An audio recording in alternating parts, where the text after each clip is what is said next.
नमस्कार। और इस समय की सबसे बड़ी खबर आ रही है कि जो फोटो इलेक्ट्रिक इफ़ेक्ट है वो इलेक्ट्रोमैग्नेटिक रेडिएशन के पार्टिकल नेचर के द्वारा एक्सप्लेन किया जाएगा। यस जी हाँ, इस समय की सबसे बड़ी खबर है। अब तक यही माना जा रहा था कि जो इलेक्ट्रोमैग्नेटिक रेडिएशन है वो वेव नेचर शो करती हैं, लेकिन फोटो इलेक्ट्रिक इफ़ेक्ट को एक्सप्लेन करने के लिए रेडिएशन का पार्टिकल नेचर जो है उसकी हेल्प लेनी पड़ रही है। ज़्यादा जानकारी के लिए आइए सीधा चलते हैं हमारे मिस्टर संवाददाता के पास। जी कहिए, क्या खबर है इस समय की?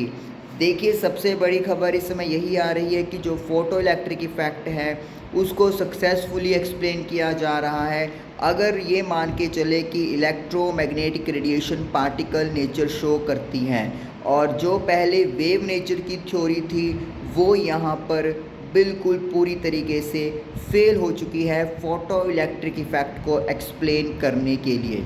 जी, आप ज़रा थोड़ा विस्तार से हमारे दर्शकों को बता सकेंगे कि ये वेव थ्योरी क्या थी और पार्टिकल नेचर ने किस तरीके से इस थ्योरी को फेल किया? जी, मैं बताना चाहूँगा कि पहले जो ये माना जाता था कि जो रेडिएशन आ रही है किसी भी मेटल सरफेस के ऊपर, वो कोई भी फ्रीक्वेंसी की आए, कोई भी वेवलेंथ की आए, इलेक्ट्रॉन जो है वो वहाँ पर बाहर निकलेगा और उसकी जो मतलब आउटकम है वो टोटली इंटेंसिटी ऑफ लाइट यानी कि number of photons per depend करती है। लेकिन ये देखा गया प्रैक्टिकली रियलिटी में ऐसा बिल्कुल भी नहीं था। ये सही बात है कि जो इलेक्ट्रॉन निकलेंगे मेटल सरफेस से वो फोटॉन्स की नंबर पे डिपेंड करते हैं, लेकिन फोटॉन्स के पास एक सफिशेंट अमाउंट की एनर्जी होनी ज़रूरी है, तभी इलेक्ट्रॉन्स अपनी मेटल सरफेस को लीव कर पाएगा। तो आप ये कहना चाह रहे हैं कि ये जो थ्योरी दी जा रही थी कि कोई भी फ्रीक्वेंसी या कोई भी वेवलेंथ का रेडिएशन आए तो वो मेटल सरफेस से इलेक्ट्रॉन को रिमूव कर देगा, वो थ्योरी यहाँ पर फेल होती नज़र आ रही है। जी बिल्कुल सही समझा है आपने कि अगर लेट मी से कि अगर इलेक्ट्रॉन को एक पर्टिकुलर एनर्जी दी जाएगी तभी वो बाहर आएगा, और वो एनर्जी के लिए जो फ्रीक्वेंसी है, लेट मी से मैं आपको एग्जांपल देता हूँ, 100 हर्ट्ज़ की चाहिए। लेकिन अगर मेरी रेडिएशन जो आ रही है फोटॉन्स की वो 100 हर्ट्ज़ से कम है, तो फिर उस केस में इलेक्ट्रॉन्स एनर्जी तो एब्जॉर्ब कर लेंगे लेकिन वो सरफेस को लीव आउट नहीं करेंगे क्योंकि उनके पास वो सफिशेंट एनर्जी नहीं पहुंचा है। ओके, क्या इसको आप थोड़ा किसी प्रैक्टिकल या किसी जनरल एग्जाम्पल से मतलब हमारे दर्शकों को समझा सकते हैं, क्योंकि जो दर्शक ये बिल्कुल नए हैं उनको ये थोड़ा कंसेप्ट समझना मुश्किल हो रहा होगा। बिल्कुल, मैं आपको ये एक सिंपल सी एग्जाम्पल इसकी दे सकता हूँ। लेट मी से कि एक एग्ज़ाम है जिसमें 100 स्कोर 100 है टोटल नंबर, जी टोटल मार्क्स 100 का वो एग्ज़ाम है।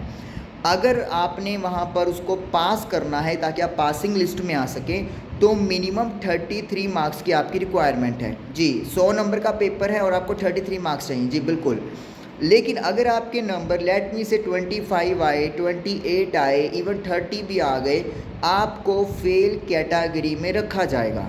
बिल्कुल सही है, आपकी बात से मैं बिल्कुल सहमत करता हूँ कि अगर 33 को एक पासिंग क्राइटेरिया दिया जाता है तो 33 से कम नंबर्स को अगर वो इवन प्रैक्टिकली तो मुझे नहीं कहना, लेकिन थ्योरेटिकली तो वी कैन से कि अगर 32.5 भी आए हैं तब भी उसे हम लोग फेलियर की कैटेगरी में रखेंगे। जी बिल्कुल। तो उसी तरीके से कि अगर आपने पास होना है तो मिनिमम 33 तो चाहिए। तो इलेक्ट्रॉन को अगर आप बाहर निकालना चाहते हो किसी मेटल की सरफेस से, तो आपकी जो रेडिएशन है, जो फोटॉन्स हैं, उनके पास एक पर्टिकुलर अमाउंट का एनर्जी होना ज़रूरी है। ओके, तो आप ये कहना चाहते हैं कि जो इलेक्ट्रॉन्स है एक तरह से उनके पास 33 का एनर्जी है, तो जो फोटॉन्स आ रहे हैं उनके पास मिनिमम 33 का एनर्जी होना ज़रूरी है, तभी इलेक्ट्रॉन्स को पास किया जाएगा, अदरवाइज़ इलेक्ट्रॉन्स अपनी सरफेस नहीं छोड़ेगा। जी बिल्कुल सही आपने ये पहचान किया। 33 के बाद आपके जितने मर्जी स्कोर आ जाए वो सब आपके लिए एक तरह से आपकी परसेंटेज को बढ़ाएंगे। तो फिर उसी तरीके से यहाँ पर भी कि 33 मतलब कि जो रिक्वायर्ड मिनिमम एनर्जी है, मिनिमम फ्रीक्वेंसी का जो एनर्जी है वो आप दे दीजिए और उससे इलेक्ट्रॉन रिमूव हो जाएगा। जी, लेकिन मुझे एक मन में क्वेश्चन आ रहा है कि अगर मान लो आप इलेक्ट्रॉन को 100 जूल की एनर्जी चाहिए और हम लोग उसको 120 जूल का एनर्जी दे दें, तो यानी कि 20 जूल की फिर वो एक्स्ट्रा एनर्जी का क्या होगा? मतलब जो एक्स्ट्रा एनर्जी हम लोगों ने प्रोवाइड कर दी, ये कहाँ जाएगी? बिल्कुल सही, आपने बिल्कुल क्वेश्चन सही पूछा है। अगर जैसे आपने कहा कि इलेक्ट्रॉन को 100 जूल का एनर्जी चाहिए, लेकिन हमने जो फोटॉन्स की रेडिएशन दी है सरफेस के ऊपर वो 120 मतलब जूल की है, तो 100 जूल तो लग गया है इलेक्ट्रॉन को रिमूव करने में। जो बाकी 20 जूल एनर्जी बच गई है वो इलेक्ट्रॉन्स को, जो इलेक्ट्रॉन बाहर निकले हैं जिन्हें हम लोग फोटो इलेक्ट्रॉन्स बोलते हैं, वो उन्हें काइनेटिक एनर्जी में प्रोवाइड कर देगा। यानी कि जो इलेक्ट्रॉन्स है वो अपनी मेटल सरफेस को छोड़कर आगे मूव करना शुरू कर देंगे। जो एक्स्ट्रा एनर्जी है वो उनकी काइनेटिक एनर्जी में कन्वर्ट हो जाएगी। Okay, I got it. मैं अपने दर्शकों को थोड़ा सिंपल वे में बता दूं कि अगर इलेक्ट्रॉन्स के पास रिक्वायरमेंट से ज़्यादा एनर्जी आ जाती है तो वो वेस्ट नहीं होने वाली। वो एनर्जी जो एक्स्ट्रा दे रहे हैं इलेक्ट्रॉन्स उसको गेन करके काइनेटिक एनर्जी में कन्वर्ट हो जाएगा और वो मूव करना शुरू कर देगा। काइनेटिक एनर्जी का जहाँ तक फॉर्मूला वह है 1/2 mv²। तो क्या यही फॉर्मूला यहाँ पर भी एप्लीकेबल है या फिर कोई चेंजेस होते हैं? बिल्कुल सही कहा आपने। जो काइनेटिक एनर्जी का बेसिक फॉर्मूला है 1/2 × mv², सेम यही फॉर्मूला यहाँ पर अप्लाई होगा। और आपकी एक और जानकारी के लिए इन्फॉर्मेशन देना चाहूँगा कि जो मिनिमम एनर्जी चाहिए इलेक्ट्रॉन को अपनी सरफेस छोड़ने के लिए, उसे हम लोग मेटल का वर्क फंक्शन कहते हैं। ओके, ये एक नई बात आपने बताई है कि मेटल का वर्क फंक्शन कहा जाएगा जितनी मिनिमम एनर्जी चाहिए इलेक्ट्रॉन्स को ताकि वो अपनी सरफेस से बाहर हो जाए। जी हाँ, तो वो वर्क फंक्शन ऑफ मेटल है और ये मेटल सरफेस पे डिपेंड करता है। जैसे मेरे पास सोडियम है, पोटाशियम है, मैग्नीशियम है, कैल्शियम है, तो हर सरफेस के लिए जो एनर्जी की रिक्वायरमेंट है मिनिमम वो अलग अलग होगी, क्योंकि हर मेटल की जो प्रॉपर्टीज़ होती हैं वो अलग अलग होती हैं। तो ये चीज़ है। ओके, आपने एक बात कही थी कि जो नंबर ऑफ फोटॉन्स हैं उन पे डिपेंड करता है कि कितने इलेक्ट्रॉन्स बाहर निकलेंगे। बस कंडीशन ये है कि सफिशेंट अमाउंट का एनर्जी होना चाहिए। यस, ये बिल्कुल बात सही है कि जितने ज़्यादा फोटॉन्स आपके पास आ रहे हैं, क्योंकि एक फोटॉन एक इलेक्ट्रॉन के साथ इंटरेक्शन करता है, मतलब एक फोटॉन जितनी भी उसके पास एनर्जी होती है वो इलेक्ट्रॉन को ट्रांसफ़र कर देगा। अगर सफिशेंट अमाउंट का एनर्जी हुआ तो वो इलेक्ट्रॉन बाहर हो जाएगा। अगर सफिशेंट नहीं हुआ तो वो इलेक्ट्रॉन एनर्जी एब्जॉर्ब कर लेगा, लेकिन वो रहेगा वहीं पर क्योंकि उसके पास वो मिनिमम अमाउंट का एनर्जी नहीं पहुंचा। तो आप अगर एक सिंपल डाटा एग्जांपल से समझें, मेरे पास 100 फोटॉन्स गिर रहे हैं किसी सरफेस के ऊपर, तो मैक्सिमम 100 इलेक्ट्रॉन्स बाहर आ सकते हैं अगर सभी 100 फोटॉन्स के पास सफिशेंट अमाउंट का एनर्जी है।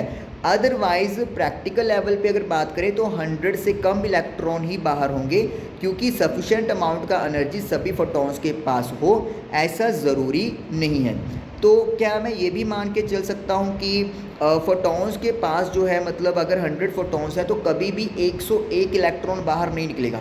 नहीं निकलेगा। यही तो पार्टिकल नेचर है कि एक फोटॉन एक इलेक्ट्रॉन के साथ इंटरेक्ट कर सकता है, एक से ज़्यादा नहीं कर सकता। जैसे ही फोटॉन इलेक्ट्रॉन के साथ इंटरेक्ट करता है वो अपनी सारी एनर्जी उस इलेक्ट्रॉन को दे देता है, और अगर वो सफिशेंट अमाउंट का एनर्जी है तो इलेक्ट्रॉन झट से सरफेस से बाहर आ जाता है। मतलब कोई डिफरेंस नहीं है, टाइम लैग। प्रैक्टिकल लेवल पे बहुत फास्ट रिएक्शन है, आ रही है फोटॉन और इलेक्ट्रॉन के साथ टकराए, इलेक्ट्रॉन ने एनर्जी लिया और वो बाहर हो गया।